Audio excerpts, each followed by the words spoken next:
व्यक्ति पत्र अर्पण कर देता है, पुष्प अर्पण कर देता है, और अगर धन के लिए बोला जाए तो धन भी अर्पण कर देता है, परंतु जो अर्पण करना चाहिए वो अर्पण नहीं कर पाता है। और अर्पण करने की वस्तु क्या है? अर्पण करने का है मन।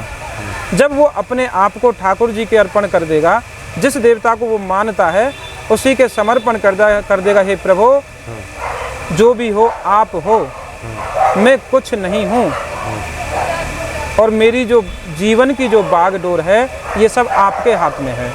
तो मैं कहता हूँ, ये दावे के साथ में डंका की चोट कहता हूँ, निश्चित ही उस जीव का कल्याण हो जाएगा।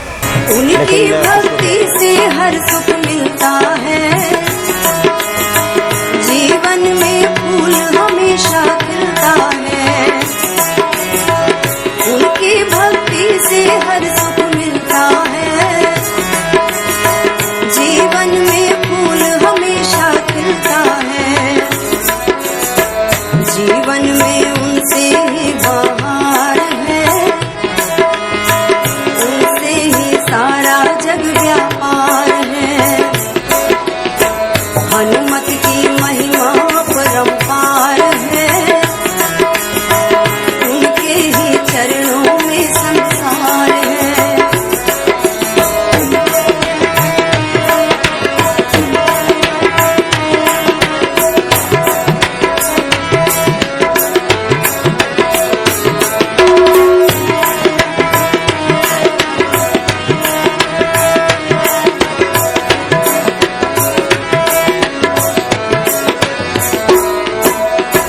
संकट में याद उन्हीं की आती है, जीवन की हर बाधा मिट जाती है। संकट में याद उन्हीं की आती है, जीवन की हर बाधा मिट जाती है। उनकी कृपा का ही दरकार है, वो ही चाहे तो बेड़ा पार है। हनुमत की महिमा परंपार है। जय सिया राम। सब सुख लहे तुम्हारी सरना, तुम रक्षक काहू को डरना। हनुमान जी की पूजा से, हनुमान जी की सेवा से, उनकी पूजा अर्चना से इस जीवन में सब संभव है, सब सुख मिल सकता है। हनुमान जी की महिमा जानने के लिए इस वक्त हम उपस्थित हैं और हमारे सामने भागवत रत्न आचार्य संतोष पाठक जी उपस्थित हैं, जो कि यहाँ पे भागवत कथा कह रहे हैं वसुंधरा गाजियाबाद में। जी। स्वागत है आपका बाबा जी। जय सिया राम। बहुत बहुत धन्यवाद, बहुत बहुत जी आपका भी स्वागत। जय सिया राम, जय श्री राधे। जी आचार्य जी, जैसे कि हमने कहा कि गोस्वामी जी ने लिखा है कि सब सुख लहे तुम्हारी सरना। क्या हनुमान जी की पूजा आराधना से सब संभव है, सब सुख मिल जाता है भक्तों को? पहले तो मैं अपने सभी भक्तों को आपके इस चैनल के माध्यम से बहुत बहुत अभिनंदन करता हूं, उनका बहुत बहुत स्वागत करता हूं, और सभी को जय श्री राधे, जय श्री कृष्ण। हनुमान जी की जो कीर्ति है जी, माता सीता ने ये आशीर्वाद दिया हनुमान जी को कि इस कलयुग में तुम्हारी विशेष प्रधानता रहेगी। जो भक्त आपका पूजन करेंगे, आपके नाम का स्मरण करेंगे, वो सभी भक्त सुखी रहेंगे, और आपके नाम स्मरण मात्र से भूत प्रेत सब दूर हो जाएंगे। मैं हनुमान जी महाराज की एक स्तुति कर देता हूँ। जी बिल्कुल। मनोजवम मारुततुल्य वेगम जितेन्द्रियं बुद्धिमतां वरिष्ठं वातात्मजं वानरयूथमुख्यं श्रीरामदूतं शरणं प्रपद्ये। अतुलितबलधामं स्वर्णशैलाभदेहं धनुजवनकृशानुं ज्ञानिनामग्रगण्यं सकलगुणनिधानं वानराणामधीशं रघुपतिप्रियभक्तं वातजातं नमामि। बोले संत श्री हनुमंत लाल की जय। जी, तो आपने पूछा कि क्या हनुमान जी महाराज की उपासना करने से सभी को सुख मिल सकता है। जी जी। जिन हनुमान जी महाराज के माता सीता का दुख दूर हो गया केवल दर्शन मात्र से। अशोक वाटिका में जब माता सीता वहाँ बैठी हुई हैं और वेदना में हैं, बहुत परेशान हैं, तो उस समय जिस समय भगवान श्री राघवेंद्र की कथा श्री हनुमान जी महाराज श्रवण करा रहे हैं, रामचंद्र गुण बर नहीं लागा और सुनत ही सीता कर दुख भागा। ये हनुमान जी की महिमा नहीं तो और किसकी महिमा है? जी हाँ, बिल्कुल। माता सीता को हनुमान जी महाराज ने भगवान राघवेंद्र की महिमा का गुणगान गाया, उनको श्रवण कराया। हनुमान जी महाराज की कृपा से उनके जितने भी कष्ट थे, अशोक वाटिका में जो बैठी हैं, उस अशोक वाटिका में, वैसे तो अशोक वाटिका नाम ही अशोक है, जिसमें कोई शोक न हो, परंतु माता को वहाँ बहुत शोक हो रहा है। परंतु हनुमान जी महाराज ने जब भगवान श्री राघवेंद्र का वर्णन गाया है तो सारे दुख उनके दूर हो गए हैं।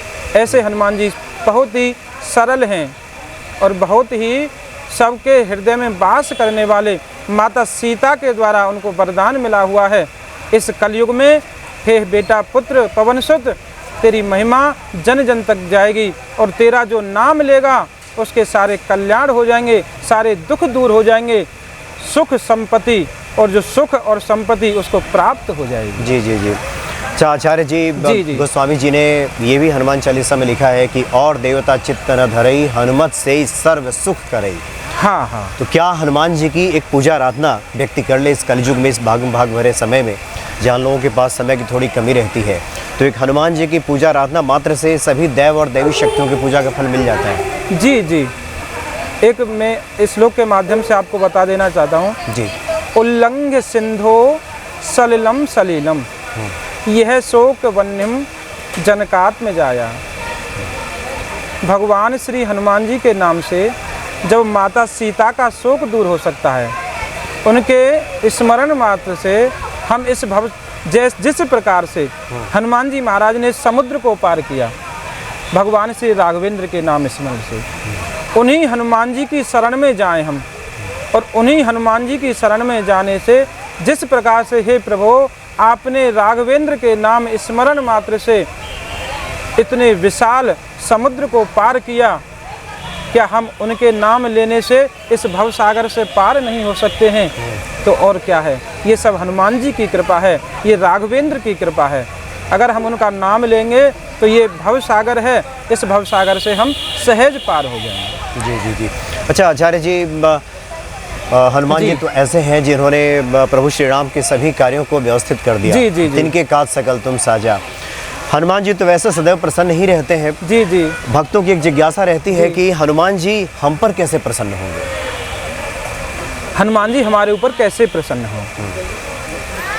जैसे कि जो भक्त परेशान हैं, ऐसा बताते हैं जिस पर शनि की दशा हो, जी जी, तो हनुमान जी महाराज का पूजन करने से, उनकी आराधना करने से, उनका नाम स्मरण मात्र से ही जो शनि की जो कुदृष्टि है वो दूर हो जाती है।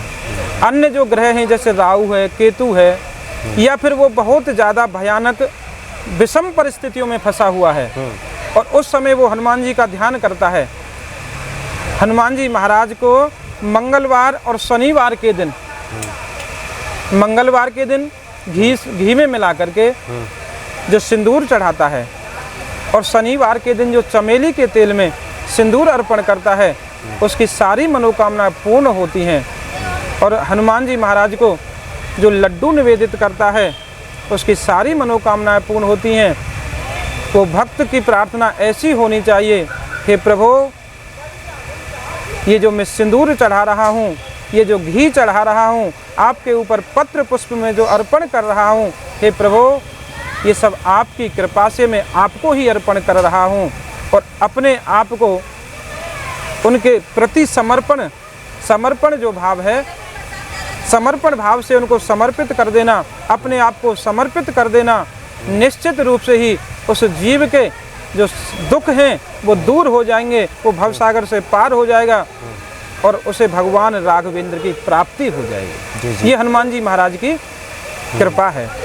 ऐसा वर्णन आता है कि हनुमान जी महाराज की एक किसी व्यक्ति की पत्नी खो गई। किसी ने कहा कि आप राम मंदिर में जाओ, शिव में जाओ, परंतु किसी एक महापुरुष ने बोल दिया कि आप हनुमान जी के मंदिर में जाओ। जिन हनुमान जी महाराज ने भगवान श्री राघवेंद्र की धर्मपत्नी माता सीता का पता लगाया, वो आपकी पत्नी को सहज ही खोज देंगे। आप जाओ और जाकर के हनुमान जी महाराज को 1.25 मन लड्डू का भोग लगाओ। जैसे ही वो भगत हनुमान मंदिर में गया, जाकर के हनुमान जी को लड्डू निवेदित किया, अपने आप को समर्पण कर दिया। हे प्रभु, जिस प्रकार से आपने माता सीता की खोज की, उसी प्रकार से मेरी जो पत्नी है वो भी मुझको प्राप्त होता है। ऐसा भाव उसके मन में आया, ऐसी प्रार्थना की, और जैसे ही प्रार्थना करने के बाद में परिक्रमा उसने लगाई तो उसकी पत्नी वहीं मिल गई। तो हनुमान जी की कृपा नहीं तो और क्या है। बोले हनुमान जी महाराज की। यानी हनुमान जी जो स्वयं जगत जननी माँ सीता का दुख दूर कर सकते हैं, जी जी, भगवान राम के कार्यों को व्यवस्थित कर सकते हैं, जी, वो तो भक्तों के निश्चित तौर पे कल्याण करेंगे ही भक्तों का। जी आचार्य जी, आज तो इतना सुंदर कथा लगभग 3 घंटे से आप कर रहे हैं। कुछ देर नहीं, कथा 3 नहीं 4 घंटे हो गए। 4 घंटे से चल रही है। मुझे भी कुछ देर सुनने का मौका मिला। जी जी जी। एक आखिरी जिज्ञासा भक्तों की रहती है। आमतौर पे जो संसारिक लोग हैं, वैसे तो यहाँ 7 दिन लोग बैठ करके कथा सुनेंगे, कुछ लोग कुछ दिन पूजा करते हैं, कुछ दिन हनुमान जी की या किसी अन्य देवी देवता की आराधना करते हैं, बीच में अकुलाने लगते हैं, घबराने लगते हैं, उन्हें लगता है कि उनका कार्य सिद्ध नहीं हो रहा। ऐसे लोगों को क्या बताएंगे? नहीं, ऐसा उनको ऐसा है, उन्होंने अभी जो पूजा प्रारंभ की है, उनकी पूजा अधूरी है। अगर वो मन को परमात्मा के प्रति हनुमान जी की पूजा करें या राघवेंद्र की करें या साक्षात ठाकुर जी भगवान श्री कृष्ण का पूजन करें, उनकी शरण में जाएं, अपने मन एव मनुष्याणाम कारणम बंध मोक्षयो। ये जो मन है, व्यक्ति पत्र अर्पण कर देता है, पुष्प अर्पण कर देता है, और अगर धन के लिए बोला जाए तो धन भी अर्पण कर देता है, परंतु जो अर्पण करना चाहिए वो अर्पण नहीं कर पाता है। और अर्पण करने की वस्तु क्या है? अर्पण करने का है मन। जब वो अपने आप को ठाकुर जी के अर्पण कर देगा, जिस देवता को वो मानता है उसी के समर्पण कर देगा। हे प्रभु, जो भी हो आप हो, मैं कुछ नहीं हूँ, और मेरी जो जीवन की जो बागडोर है ये सब आपके हाथ में है।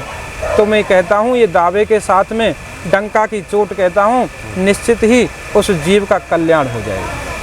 लेकिन कुछ लोग कहते हैं मैं 6 महीने से पूजा कर रहा हूँ, कुछ लोग वही बात मैंने कही ना, 6 महीने से पूजा तो कर रहे हैं परंतु भाव से नहीं है, अपने आप को समर्पण नहीं कर पाए। समर्पण भाव से अगर पूजा करेंगे, निश्चित रूप से मैं डंके की चोट कहता हूँ, इस व्याधि घात से, इस व्यास गद्दी से मैं विश्वास दिलाना चाहता हूँ। आपके चैनल के माध्यम से सभी भक्तों को मैं ये कहना चाहता हूँ, आप अपने आप को परमात्मा के प्रति समर्पण कर दो और आपके कार्य ना बन जाएं, तब मुझसे कहें। जी जी जी, नहीं बिल्कुल सही कह रहे हैं आप जी। ये मेरा भी निज अनुभव है। हनुमान जी तो सबकी मनोकामना पूरी करते हैं। जी जी। आचार्य जी, कुछ अपने बारे में बताना चाहेंगे? जहाँ तक मुझे जानकारी मिली, आपका संबंध ब्रजमंडल से है। जी जी। और आप भागवत रत्न आचार्य हैं। जी जी। और कुछ विशेष आप अपने बारे में बताना चाहें भक्तों को? धन्यम वृंदावनम तेना भक्तिर नृत्य यत्र च। जिस श्री धाम वृंदावन के लिए जाने के लिए तरसते हैं, वहाँ की जो रज है उसको अपने मस्तक पर लगाने के लिए जो तरसते हैं, और साधारण मनुष्य नहीं, सिद्ध कोटि के जो संत महात्मा हैं वो भी वृंदावन की जो रज है उस रज के लिए तरसते हैं। इस रज का भेद है, इसमें कारण है। आपने देखा होगा, जब आप वृंदावन में गए होंगे, वृंदावन में माँ भगवती पुलिन पावनी और सभी के दुखों को दूर करने वाली माँ भगवती यमुना जी वहाँ कलरव करती हैं, वहाँ बह रही हैं। उस यमुना जी में आपने बालू निकाली होगी और बालू को आपने देखा होगा। बालू 2 प्रकार की आपको दिखाई देगी, एक श्वेत और एक श्वेत और एक कृष्ण। अभी तक कुछ भक्तों को ये ज्ञात होगा, परंतु जिसको नहीं है मैं उनको बता देना चाहता हूँ। ये जो कृष्ण वर्ण की बालू है और श्वेत वर्ण की बालू है, ये श्वेत वर्ण कौन है? साक्षात भगवती माँ राधा रानी ही वो श्वेत वर्ण की बालू हैं। और जो कृष्ण वर्ण की जो बालू है वो साक्षात परब्रह्म परमात्मा अखिलेश्वर अकारण करुणा वर्णालय, भक्तों की रक्षा करने के लिए, भक्तों को सुख पहुंचाने के लिए साक्षात भगवान श्री कृष्ण ही वो कृष्ण वर्ण की बालू।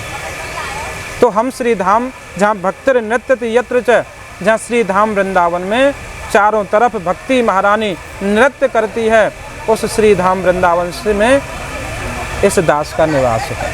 जी चलिए, बहुत बहुत धन्यवाद आपका आचार्य जी। आगे जब भी मौका मिला तो जी। हनुमान जी के साथ साथ भगवान शिव की भी महिमा हम जानने की कोशिश करेंगे। और योगेश्वर श्री कृष्ण के धाम से तो आप हैं ही, जी। और कृपा हुई भगवान श्री कृष्ण की, तो उनकी महिमा भी हम आपके मुख से, श्री मुख से जानना चाहेंगे। बहुत बहुत धन्यवाद आपका बाबा जी। आपके माध्यम से, आपके माध्यम के चैनल के माध्यम से जो कथा सुन रहे हैं, ये प्रवचन सुन रहे हैं, सभी के लिए जय श्री राधे, जय श्री कृष्णा। आपका बहुत बहुत धन्यवाद। जय श्री राधे।